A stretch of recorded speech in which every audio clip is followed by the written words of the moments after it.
नमस्कार मित्रांनो, चल मराठी कोकण कथा चॅनलवरून मी शरद निवाते तुमचे स्वागत करत आहे। आज जुई गावामध्ये मामाच्या गावाला आलो आहे।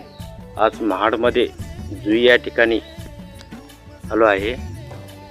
पावसाळे आज सुंदर वातावरण, फुलं बघा कशी भरलेली आहे। 2005 मध्ये दरड कोसळली, डोंगर खाली आला, ते बघा भिंत घेतली आहे।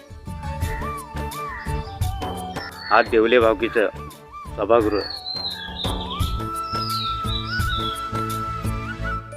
भरतशेठ गोगावळे यांनी बांधलेलं आहे।